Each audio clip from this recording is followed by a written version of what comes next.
Terima kasih Tuhan, berfirman-Lah, kami siap mendengar dalam nama Yesus. Haleluya, amin. Salam Bapak Ibu saudara semua. Salam. Perlu sukacita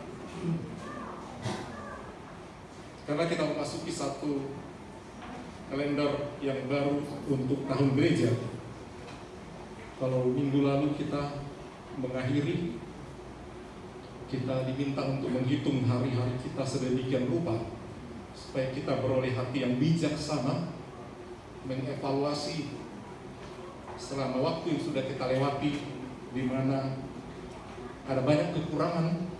Kita diminta menghitung bahwa semuanya terbatas, usia, waktu, kesempatan itu terbatas dan tidak akan diulang lagi.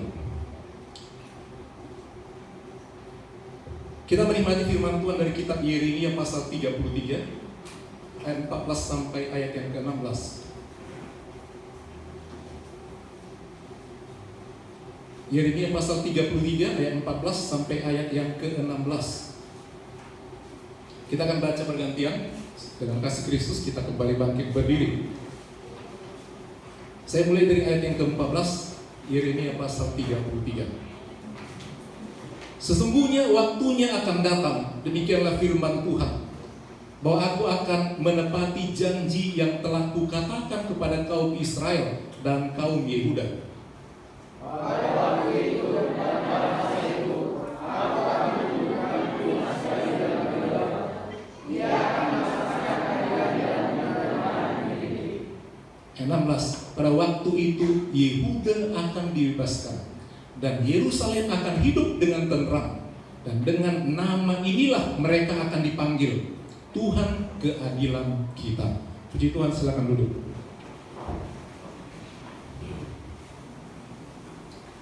Saudara, dalam masa gereja,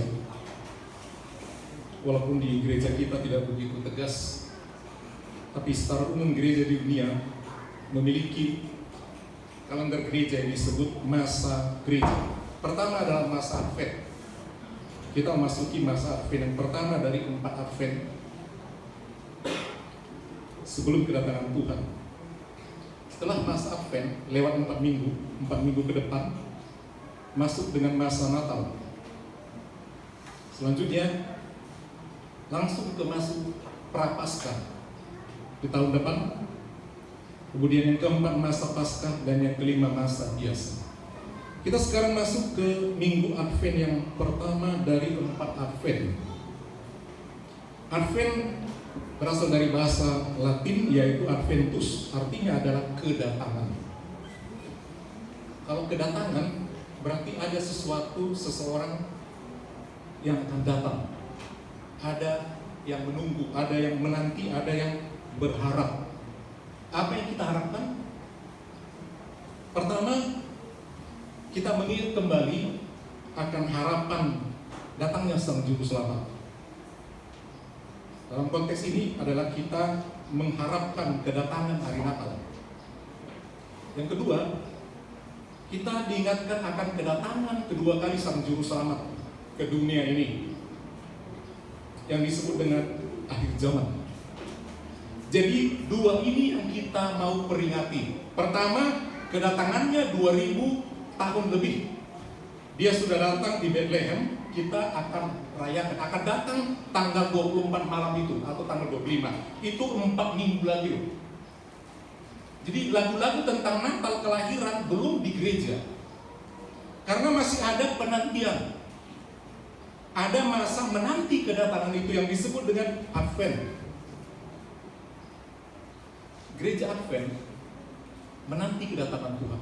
Lagu-lagu mereka tentang itu. Yesus mau datang lagi, datang lagi, datang lagi. Yesus mau datang lagi. Itu nyanyi-nyanyi populer mereka. Mereka mempersiapkan diri dengan hidup kudus. Tidak makan ini, tidak makan itu. Dan memang mereka lebih panjang dan sehat umur mereka, para Adventis ini. Kita tidak bicara tentang satu organisasi, tapi mengenai tentang masa penantian masa yang akan datang. Biasanya menanti kedatangan, misalnya kedatangan hadirnya bayi pertama dari satu keluarga. Dokter sudah katakan tanggal sekian-sekian akan datang dia ke dunia ini, akan lahir. Tentu ada persiapan prenatal. Dokter akan katakan siapkan pokoknya biaya persalinan, kondisi ibu fit, semua nanti dipersiapkan supaya ketika lahir anak itu ada pakaiannya, ada tempat tidurnya, dan lain sebagainya. Dipersiapkan sedemikian rupa. Itu yang disebut dengan Advent, kedatangan yang dinantikan. Dan kedatangan yang dinantikan ini sudah dinubuatkan oleh para nabi. Jadi masa Advent hari ini, selama 1 minggu ini, gereja memasuki minggu Advent pertama, belum Natal. Persiapan menanti hadirnya Sang Juru Selamat. Ada persiapan. Tolong remaja jangan ngobrol situ ya. Kedengaran jelas di sini.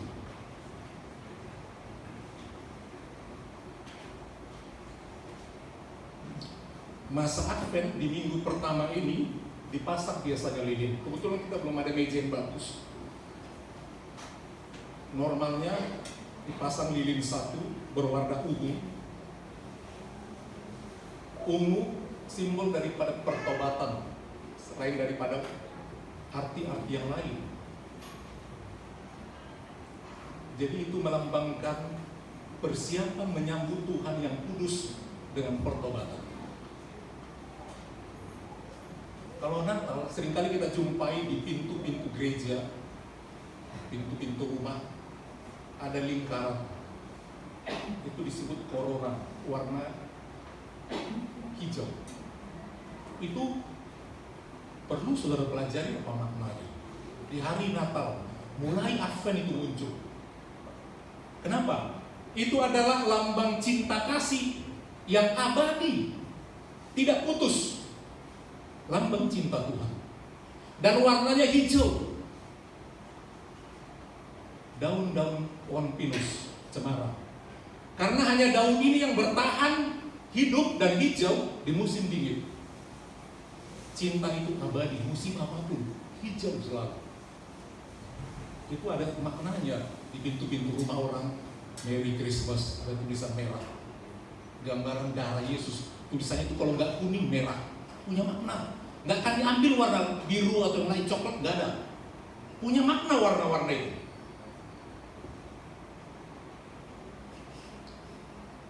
Itu disebut lilin yang pertama warna ungu dari 4 lilin yang nanti disiapkan. Pertama itu disebut lilin nabi. Kenapa disebut lilin nabi? Nabilah yang pertama memberitakan akan lahir juru selamat, akan lahir pembebasan. Kita tahu perjanjian lama menceritakan satu lamba tentang apa yang terjadi nanti di masa setelah Tuhan Yesus hadir di dunia ini. Kita lihat kembali ke ayat tadi. Sesungguhnya waktunya akan datang. Jadi belum datang, akan datang. Demikianlah firman Tuhan bahwa aku akan menepati janji yang telah kukatakan kepada kaum Israel dan kaum Yehuda. Ini telah nyata pada waktu itu. Israel terpecah dua, selatan dan utara. Yang pertama namanya Israel, yang satu namanya Yehuda. Ini orang Israel ini orang yang jahat dan memberontak kepada Allah. Karena mereka sering memberontak, 400 tahun mereka dibuang ke Mesir karena jahat oleh Allah. Pada umat pilihan Allah di padang gurun 7, mereka 400 tahun di padang gurun, di Babel 70 tahun karena jahat. Jadi waktu surat ini turun dari Nabi Yeremia, dia mengingatkan Raja Zedekia di Yehuda memberontak terhadap kerajaan Babel dipimpin oleh Nebukadnezar. Nabi Yeremia sudah bilang, jangan berontak, Tuhan mengizinkan Israel di bawah pemerintahan Nebukadnezar. Kalau engkau memberontak, kau akan bahaya. Yeremia ditangkap. Ini nabi selalu nakut-nakutin.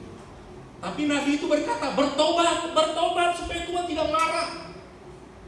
Mereka tidak mau. Nabi Yeremia ditangkap, dimasukkan ke subur. Itu nasib seorang nabi memberitakan firman Allah. Akhirnya bangsa itu ditawan 70 tahun. Nyaho. Nabi pun bernubuat, tak selamanya dibiarkan kalian. Walaupun dia menderita juga, karena dia di antara bangsa itu untuk memberi pencerahan nubuat. Dikatakannya demikian, bahwa mereka tidak akan selamanya, mereka nanti akan diam di negerinya sendiri, di Israel, di tanah Kanaan.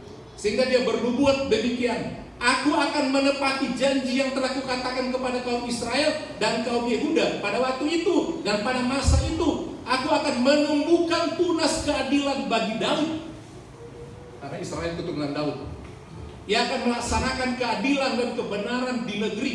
Pada waktu itu Yehuda akan dibebaskan dan Yerusalem akan hidup dengan tenteram. Dan dengan nama inilah mereka akan dipanggil Tuhan keadilan kita.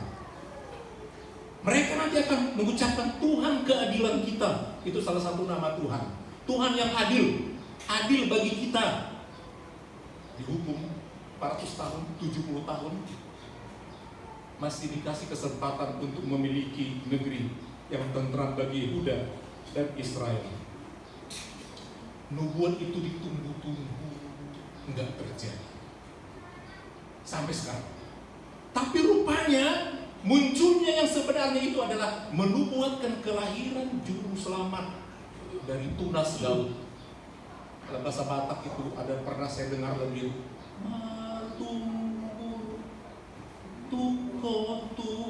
tukona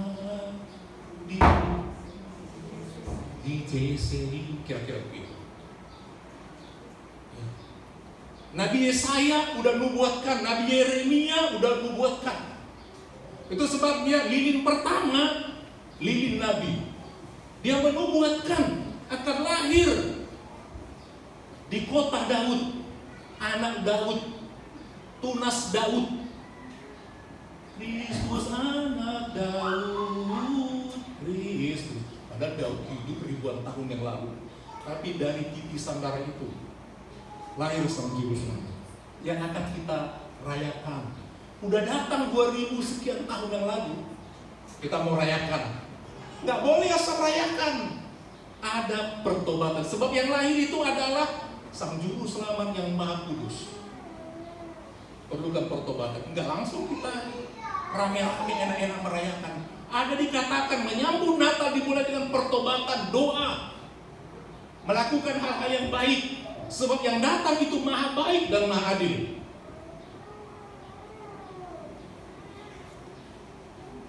Persiapan menyambut kedatangan.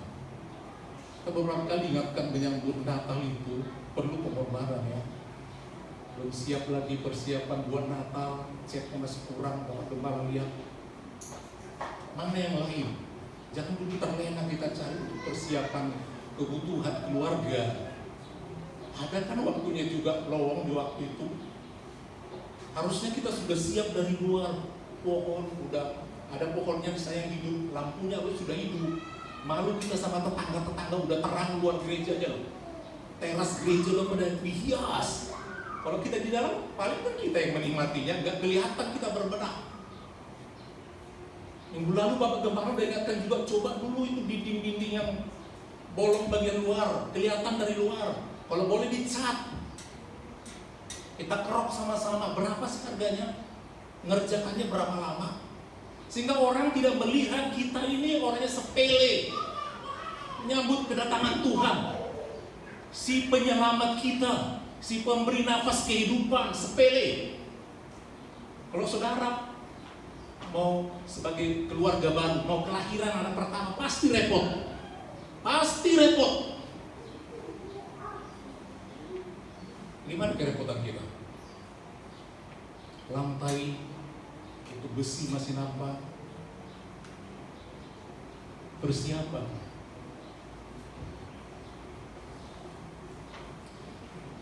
Kita hanya melihat sekarang tentang masa Advent yang pertama. Apa yang kita lakukan untuk menyambut hari kedatangan Tuhan yang kedua kali nanti. Kita harus siap dengan hidup pertobatan dan kekudusan. Demikian juga menyambut Natal ini. Hidup dalam kekudusan dan pertobatan, dalam segala persiapan.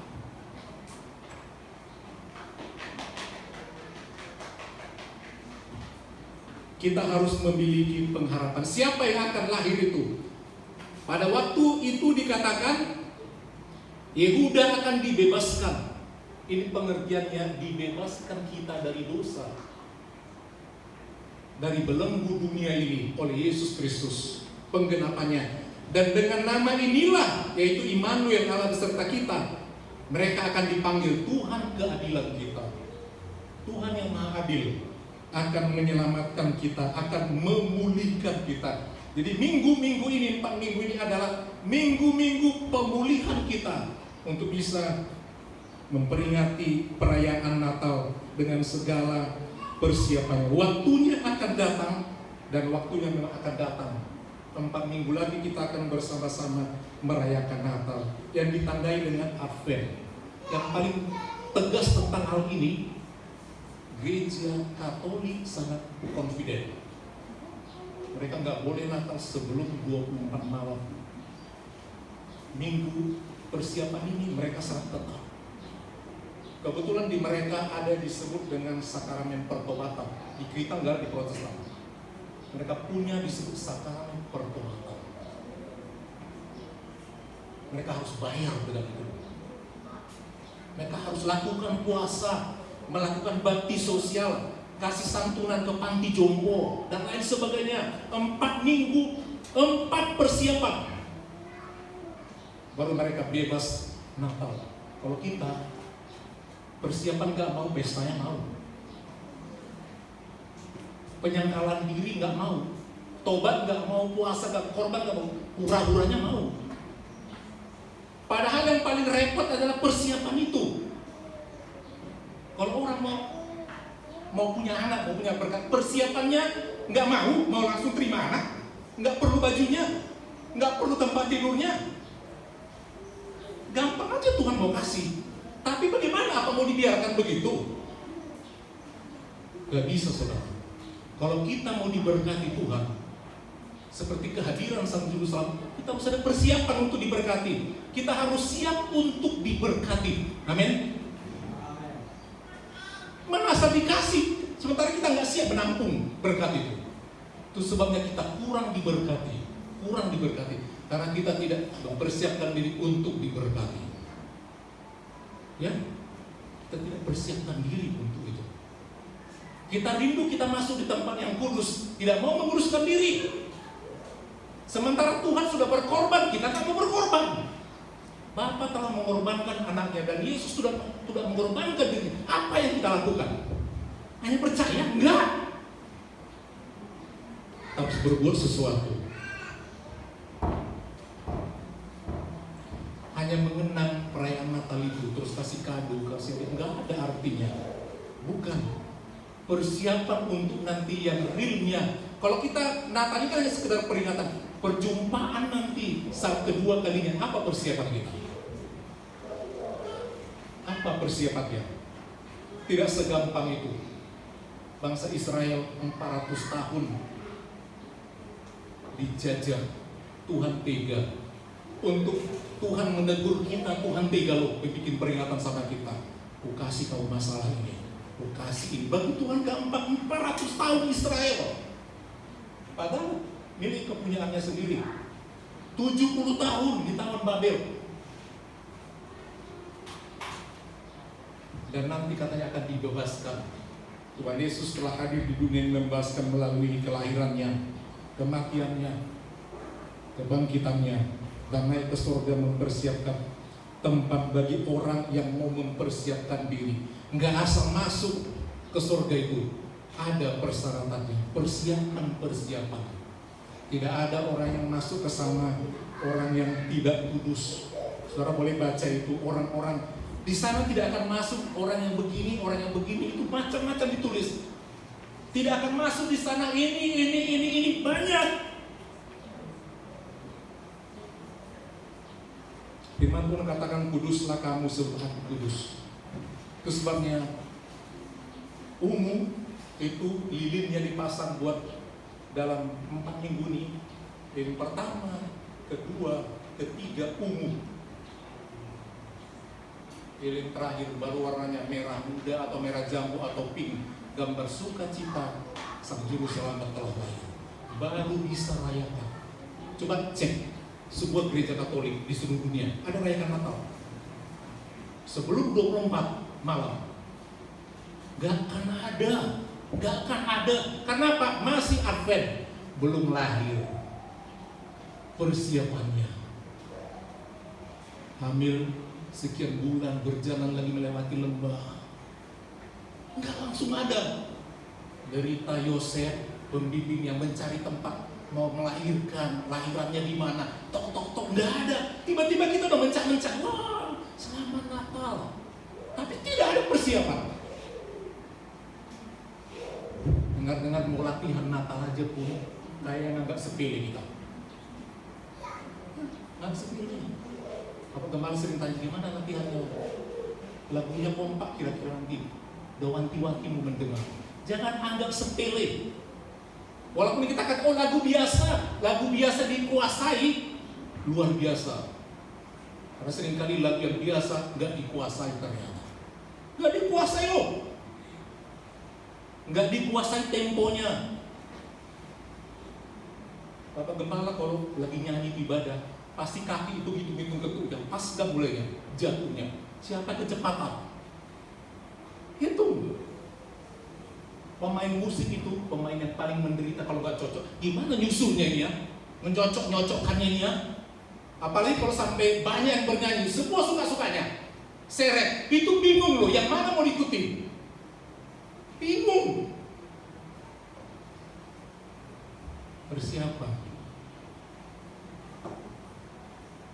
Persiapan dibilang 4 minggu untuk menyambut tanggal 24 malam. 4 minggu. Dan semua punya pemahaman. Ada dalam 4 minggu itu ada tokoh-tokoh yang harus dilihat. Nabi yang pertama, karena dia menubuatkan. Nanti ada tokoh yang lain lagi. Tokoh-tokoh di perjanjian baru ada Yohanes Pembaptis menubuatkan, persiapkanlah jalan bagi Tuhan, luruskanlah. Dia bernubuat dulu, bla bla bla bla. Menubuatkan tentang lahirnya juga Yohanes Pembaptis. Zakaria akan melahirkan. Itu tokoh. Selanjutnya tokoh mana lagi yang diceritakan? Maria. Gereja Katolik sangat menyanjungi Bunda Maria. Karena apa? Dia yang paling menderita, berkorban buat kelahiran sang juru selamat. Dia tokoh yang paling mereka puja karena dialah yang mengurus dan menderita, dan dari rahimnya Roh Kudus turun. Mereka sangat tinggi kali itu. Itu semuanya dalam patung-patung mereka itu pasti itu sejajar. Satu Yesus, satu Maria. Karena dianggap sebagai dua-duanya ini membuka penyelamat. Ini mengorbankan rahimnya, ini mengorbankan darahnya. Semua darah, lahir dari rahim Maria itu darah. Mereka sangat menggabungkan dua-duanya. Tapi yang Tuhan cuma satu. Siapa? Yang Tuhan cuma siapa? Yesus. Memang mereka sejajar sepertinya, tapi yang Tuhan yang bisa disembah hanya satu. Itu Protestan. Kalau mereka dua-duanya sama, ingin sejajar. Sang juru selamat itu yang kita puji dan sembah. Ketika malaikat Gabriel berkata, kamu akan mengandung gini-gini, apa dia hanya pikir-pikir lihatnya gimana ini, apa iya, heran. Kok bisa ya? Dia tetap manusia, tapi dia adalah wanita yang sangat berbahagia dipakai oleh Allah. Jadi mari kita, anak-anak Tuhan, siapkan diri di minggu pertama ini. Kalau boleh dalam beberapa hari ini, pohon Natal di luar udah hidup lampunya. Berapa hari ini gelap masih samping ini. Kasihan Bapak Ketua kita sendiri dia. Mana bapak-bapak yang lain? Itu bantunya. Mana? Kenapa senyap? Tapi gelap sebelah sini. Memasang saya, Pak boleh dibantu Pak? Enggak, lebih enak kerja sendiri. Ya kalau ketua nggak boleh kerja sendiri ya, tinggal ngatur semua kalau ketua. Ya, dan semua dibilangin sama ketua. Amin Bapak Ibu. Amin. Bisa dibilangin. Tapi Bapak itu orangnya segan banget, enak. Itu pula. Kalau seperti itu caranya, ayo kita datang. Apa yang bisa kita bantu? Nah, hias teras gereja. Kalau biasanya kan tahun-tahun lalu kan ada kainnya, pindah gitu loh. Amin. Lampunya bernyala di luar terang. Sukacita itu, persiapannya itu loh. Lalu tiba-tiba di hari Natal kita semua senang. Gak tahu prosesnya menuju Natal itu adalah kengerian. Situ dibilang udah hamil tua. Kaisar Agus bilang, kau lahir dari mana? Kau penduduk mana? Sensus. Tak peduli kau lahir kamu nggak hamil tua. Pokoknya pergi. Tak boleh tinggal di sini. Sensus. Itu derita. Itu namanya persiapan. Sampai di kampung mereka itu ketok sini nggak ada yang mau terima untuk Natal, nggak ada yang mau terima buat Natal, buat lahirnya Yesus, nggak ada yang mau terima. Semua pintu rumah tertutup, gambar pintu hati manusia. Ada yang mau membuka Yesus untuk lahir di rumahnya. Semua tutup. Siapa yang menerima? Kandang domba yang terima, hewan. Nah, kandang domba yang menerima. Mau Natal ini, kalau mau lahir, semua kegiatan Natal mau dipakai diri kita, mau nggak kita? Harus mau. Kerjakannya harus mau. Itu Natal. Natal juga sekedar bikin kue, bikin kado, pasang pohon Natal, enggak. Orang nggak ngelihat loh dalamnya gereja kita ini. Yang dilihat mana? Luar. Makanya mereka ngecek, begitu nggak dalamnya? Nggak ada. Yang mereka lihat dari luar. Rapi nggak halamannya? Rumput. Mana rapi ini? Pasti kan orang bertanya, jorok halamannya. Oh, mereka nggak pasang pohon atau nggak hias. Mana ada yang masuk? Pintu ketutup. Kalaupun ada orang masuk, pasti bapak berkata, ngapain masuk? Mau doa boleh. Amin Bapak Ibu. Amin. Ya, ini fakta. Jadi nggak sekedar datang kita mengucapkan selamat Natal, tahun baru, apalah itu. Itu hanya sekedar perayaan biasa. Kita harus hidup di dalam menanti dengan segala persiapan kedatangan Tuhan Yesus Kristus itu. Jadi saudara, ini belum Natal, masih masa Advent. Advent pertama minggu ini, minggu depan Advent kedua, lain lagi khotbahnya. Cerita tentang siapa? Tentang persiapan ini. Minggu ketiga masih persiapan. Baru nanti di Natal itu. Bukan dikatakan nggak boleh rayakan Natal, boleh. Walaupun masih banyak kurang tepat. Paling penting persiapannya. Bagi yang sudah berkeluarga, coba ingat bagaimana persiapan mau melahirkan. Repot nggak Bapak Ibu? Repot? Nggak ngejawab, makanya nggak repot ya. Ada nggak rasa takutnya? Ada nggak rasa takut? Perlu dijamin. Ada nggak rasa takut? Pasti jadi doa kan? Pasti jadi doa. Mudah-mudahan lahirannya sehat, ibu anak sehat. Kalau lahir nanti anak itu sehat, tidak ada cacat, hitung jarinya 5. Ada lu yang 6.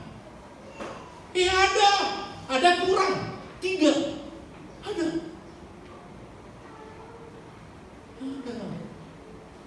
Ini fakta. Dijaga ibu itu pas lagi hamil. Jangan jatuh, jangan ini, jangan itu, jangan makan ini, jangan ngomong jelek, jangan menghina orang. Karena bisa ngebatin, membentuk karakter anak. Persiapan. Pasti si bapak juga utak-atik apa ya? Baju hamilnya. Nggak bisa di baju biasa. Beli ini, beli itu, beli itu. pengeluaran banyak. Ayo pengeluaran Natal kita udah diisi enggak? Amin Bapak Ibu. Coba cek nanti tuh saya udah kasih. Masih ada waktu 4 minggu lagi persiapan. Tapi Bu, jangan sampai sedih. Tanggal 18 kan sudah makan-makan kita. Amin. Seperti itu. Nanti habis gereja, mari kita membenahi apa yang bisa kita benahi. Jangan tunggu-tunggu. Ketua lah, mereka lah, seksi dekorasi mereka lah. Gimana Natal mereka saja? Panitia aja kan Natal kita. Lu bikin sesuatu saudara, yang saudara senangkan Tuhan. Pasti dari surga dia bilang, wah umatku tak sia-sia aku datang ke dunia 2000 sekian tahun yang lalu. Mereka masih ingat pengorbananku, pengorbankan bundaku Maria. Bagaimana susahnya, mereka ingat, mereka gembira, mereka menyaksikan itu ke dunia. Dengan kita dilihat oleh orang dunia, Kristen itu begini-begini, indah kompak. Ini kesaksian loh. Kita bisa menangkan jiwa karena kita kompak memeriahkan Natal kita. Ya, itu jadi kesaksian. Lagu-lagu Natal yang kita putar di gereja. Kenapa kita seringkali nggak ingat lagu? Yang kita putar lagu Batak semua, lagu kampung. Coba hitung, lagu-lagu mana yang saudara putar di rumah lebih sering? Lagu apa? Lagu pop dunia. Kalau langsung diungkit satu intro, satu lagu dunia, ingat semua. Coba diungkit yang ke satu teng-teng-teng, lagu rohani. Belum tentu pas. Entah kemana dibawa lagu itu. Belum tentu. Di rumah pasang lagu-lagu untuk Natal. Amin. Di hari Natalnya nanti jangan lagi ada yang nggak tahu lagunya. Kebetulan nggak ada lagu dunia dipasang di gereja kita saudara. Jadi tidak usah dihafal. Lagu-lagu rohani. Amin. Sehingga kita menjadi lebih dekat lagi kepada Tuhan saudara. Jadi Minggu Advent ini adalah yang pertama ini saatnya kita menanti masa penuh rahmat akan kehadiran Tuhan, keadilan kita itu. Dia akan memulihkan. Dia mengampuni dosa. Dia memenuhi harapan kita karena dia keadilan. Dia akan mengerti masalah kita kalau kita juga bersikap adil kepada dia. Allah itu maha murah hati. Kalau ditujukan betul-betul keadilannya sama kita, kita tidak akan diberkati. Benar, rupanya keadilan Allah itu beda dengan keadilan kita. Kalau keadilan kita kan, dia lakukan ini, kulakukan sekian, adil. Tapi keadilan Allah, kita nggak adil, dia masih adil. Dia masih memberkati. Tapi kalau mau saudara lebih diberkati, mari kita berbuat lebih baik lagi. Enggak baik aja kita diberkati. Amin. Saudara merasa diberkati? Merasa sudah baik? Belum, tapi diberkati. Coba kita lebih baik lagi. Pasti akan lebih diberkati. Itulah keadilan Allah. Lebih diberkati lagi. Karena dia adalah Allah keadilan. Natal adalah berkorban. Yesus datang ke dunia. Mari kita juga mau berkorban saudara. Mempersiapkan diri kita masing-masing. Yang kedua, persiapan kedatangan Tuhan. Dia datang bukan lagi sebagai bayi kecil, tapi dia datang sebagai hakim yang adil. Saudara akan ketakutan kalau dia datang. Ya, saya ketakutan. Di malam kudus, hari Natal kita senang jumpa dia dapat kue. Tapi di hari kedatangannya nanti yang dinubuatkan, itu adalah hari pengadilan. Itulah keadilan yang sesungguhnya. Dia akan tempatkan kita menurut perbuatan kita. Allah keadilan itu. Sebelum dia datang, banyak persiapan. Minimal ada 7 hal yang harus dipenuhi sebelum dia datang. Jadi jangan, salah satu topik yang paling banyak dikhotbahkan, dibicarakan adalah tentang kedatangan Tuhan. Itu khotbah yang gak pernah habis-habisnya. Hitung-hitungan kapan mau datang, itu topik yang paling banyak dan semuanya meleset. Jangan terlalu heboh dengan kedatangannya, hebohlah dengan persiapannya. Amin. Karena gak ada yang tahu. Mari kita mempersiapkan diri. Dan ada hal-hal yang harus digenapi. Yang pertama, sebuah tanah air Yahudi. Tadi dikatakan mereka akan tinggal pada waktu itu, dan pada masa itu aku akan menumbuhkan tunas keadilan yang melaksanakan keadilan dan kebenaran di negeri. Pada waktu itu Yehuda akan dibebaskan. Udah dibebaskan Yehuda, dan Yerusalem masih bertikai sampai sekarang. Yerusalem baru berapa waktu yang lalu Presiden Trump buka kedutaannya di Yerusalem dengan harapan ini benar-benar nanti menjadi miliknya Israel. Sekarang barat Yerusalem masih dikuasai yang lain, negara lain loh, masih bertikai sampai sekarang. Dinubuatkan untuk punya Israel. Itu kata firman Tuhan. Belum, tapi menuju ke sana. Dalam bulan terakhir ini, Perdana Menteri Israel dan kabinetnya diundang oleh Arab Saudi berkunjung. Sekarang banyak berdiri sinagog di negeri Arab. Bisnis sudah dibuka karena Arab mulai melihat kecanggihan Israel di banyak hal, di produk. Kita minta sama negara-negara kita Arab, kita tidak dapatkan. Kita berbisnis, memang belum boleh langsung, melalui Uni Emirat Arab, melalui pihak ketiga. Bisnis telah berjalan. Indonesia ketakutan. Wah, bagaimana ini? Kita tadi berkiblat ke Arab, mereka sudah ke Israel. Mau kemana kita? Prabowo berniat buka hubungan diplomatik. Kalau ini nanti terjadi, kiamat mendekat. Ya, pembangunan tebing barat, ya, mereka di sana terus dibangun. Orang-orang Israel dari berbagai negara pulang. Itu nubuatan setelah digenapi. Cepat perubahan itu, cepat sekali. Kalau terjadi, nanti bait Allah dipulihkan karena udah utuh semuanya punya Israel. Kita katakan duduk nanti si pembinasa keji di bait Allah. Muncul antikristus. Sekarang menuju ke sana.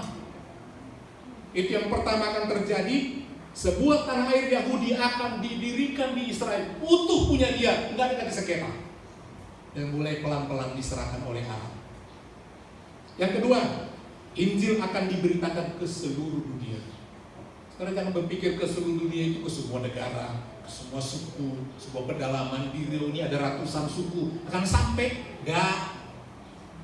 Internet akan menyatukan. Nggak perlu.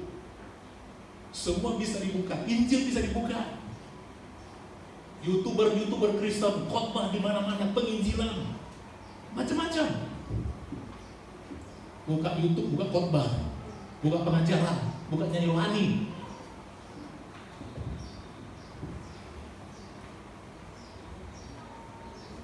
Jadi firman Tuhan yang kedua mengatakan Injil akan diberitakan ke seluruh dunia. Apa pengertian ke seluruh dunia perjaman dulu ketika dinubuatkan?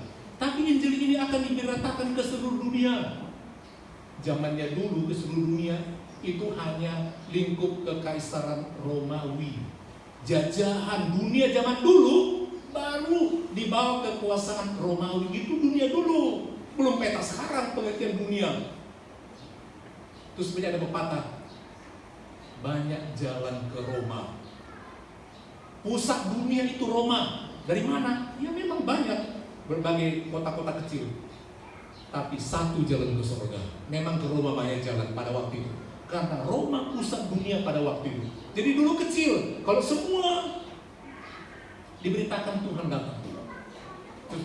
Itu sebanyak dikatakan, pergilah beritakan Injil mulai dari Yerusalem, Judea, Samaria. Itu yang penting tuh, dekat-dekat itu sampai ke ujung bumi. Pengertiannya ada Romawi. Sekarang udah lewat, udah kemana-mana Injil diberitakan.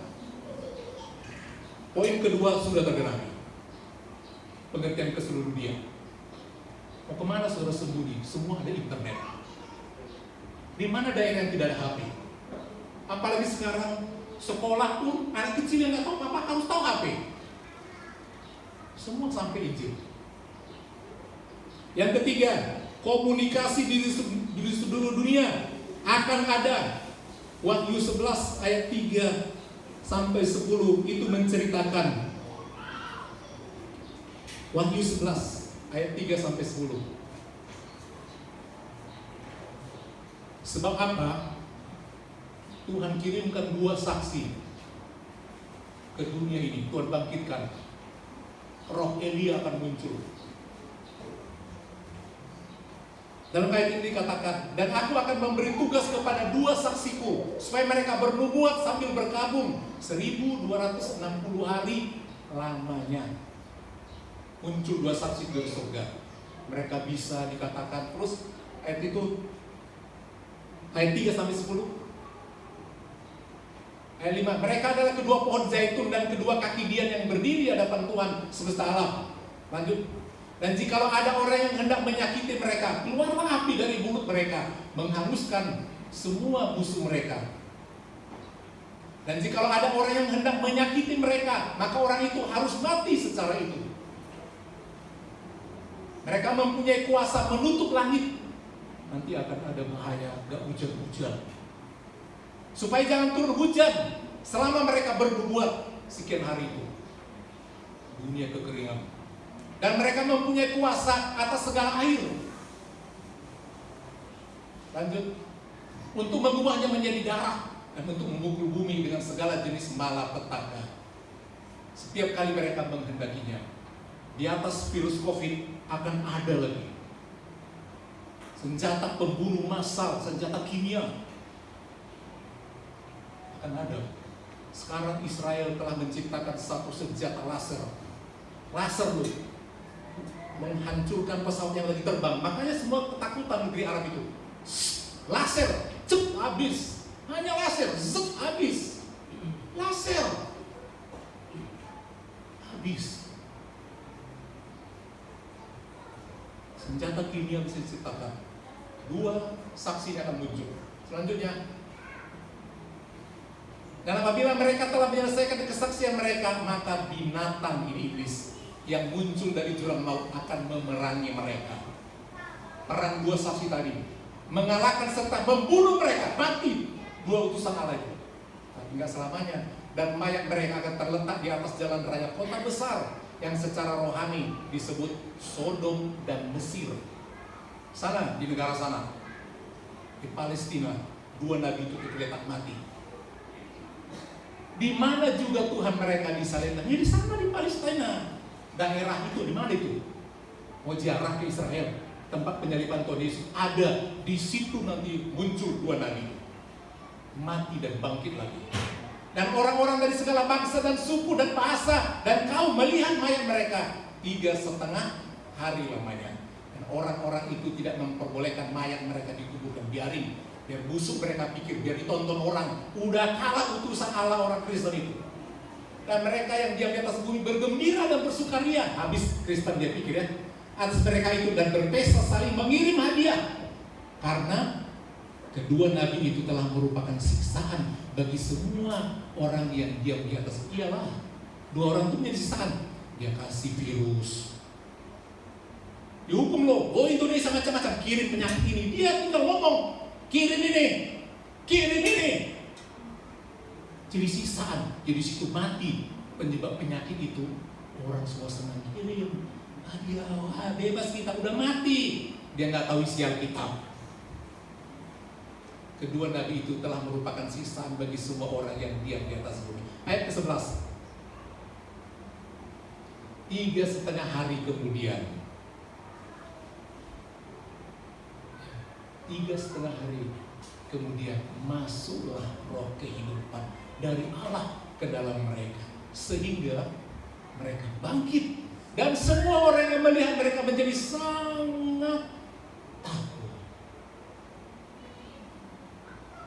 Jangan main-main tentang persiapan kedatangan Tuhan. Amin. Jangan lagi main-main. Yang keempat, tadi komunikasi terjadi. Semua orang akan menonton melalui smartphone. Jadi kita nggak perlu ke Palestina melihat Nabi itu muncul di smartphone. Tonton semua melalui handphone, internet. Yang ketiga, yang keempat, bencana alam meluas. Ada di mana-mana, terus meningkat. Yang kelima, perang, kekerasan merajalela, baik di keluarga, membunuh saudara, anak beranak, suami istri saling membunuh. Selain karena iman yang berbeda, satu Kristen, satu kejawen, satu Muslim, satu Parmali. Perang, terjadi kekacauan. Kalau nggak betul-betul Kristen pasti kelahi terus. Di rumah juga begitu. Satu lurus satu nggak pasti kacau. Ujungnya pembunuhan. Yang keenam, nabi-nabi palsu yang karismatik akan muncul. Hati-hati dengan hamba-hamba Tuhan yang pintar membuat mujizat. Jangan cepat terpesona. Hati-hati. Alkitab sudah katakan itu, mereka pemimpin karismatik. Mereka bisa nanti menjatuhkan banyak orang. Nabi-nabi palsu. Yang terakhir, yang ketujuh, umat Tuhan akan diburu dan dibunuh. Umat Tuhan itu tidak boleh berdagang bebas dengan orang kafir, orang dunia, karena mereka adalah orang yang diburu. Kristen bunuh. Jadi persiapan ke situ yang kedua, persiapan kedatangan Tuhan. Persiapan Natal agak gampang, nggak berkorban, nggak apa-apa, nggak beres-beres, nggak apa-apa. Iya memang nggak apa-apa, nggak apa-apa memang. Tadi persiapan kedatangan Tuhan yang kedua, hati-hati. Apa yang kita buat sekarang sama Tuhan, buat Natal, yang saudara anggap sepele, Tuhan itu ialah dari surga. Siapa yang menyambut Merry Christmas? Mengingat kehadiranku, mengingat penderitaan Yosef dan Maria. Siapa? Dulu yang pertama menyembah paling takut gembala. Gembala datang. Natal itu sukacita. Kenapa sukacita? Malaikat bersorak. Kita harus bersorak rayakan Natal. Jangan loyo-loyo. Malaikat bersorak berlasa-lasa. Kemuliaan bagi Allah tempat tinggi. Terang yang luar biasa. Jangan gelap halaman gereja kita. Terang yang luar biasa di padang Efrata. Itu sebanyak pohon Natal ada. Itu simbol-simbol semua. Lilin ada. Sayang zaman sekarang jarang orang pasang lilin di hari Natal di rumah. Kalau depan dua tuan anak, kalau mau dekat Natal itu, keliling pagar gereja wajib sampai di tahun baru. Memang itu simbol Natal. Lilin. Sekarang cuma di lagu. Hanya lilin kecil menemaniku. Siapa pula pasang lilin di rumahnya sendiri menemani. Tapi itulah lagu. Pasang lilin. Yang itu kodenya. Bethlehem, ada bintang terang. Lilin simbolnya. Makanya ketika ada masalah itu ada orang pasang lilin, orang tukang, itu ciri orang kafir. Kita nggak boleh pasang lilin loh, karena sama mereka itu lilin itu mereka nggak suka. Hanya Kristen yang suka lilin, simbol terang. Memang terang tidak pernah satu dengan gelap. Amin. Nggak pernah satu. Ayo semarakkan Natal. Ada yang bisa bantu belicinkan lantai ini yang bercor karena debunya banyak tiap kali nyapu karena dia nggak dilicinkan. Debunya banyak. Saat perlu kita balik lagi masih transparan itu masih nampak. Dinding yang masih bolong cat di luar. Ayo kita buat sesuatu. Amin. Persiapan. Kita undang nanti teman-teman kita, kelihatan kita, inilah Jemaat Eklesia menyambut dengan 4 Advent, berbuat sesuatu. Kita bangkit dari Bapak Ibu.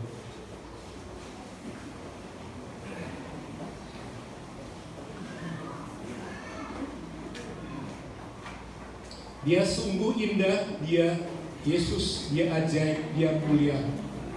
Dia cinta daku, dia ampuniku, bahkan rela berikan nyawanya untuk selamatkanku. Sambutlah Yesus. Sambut dia dengan berbagai persiapan.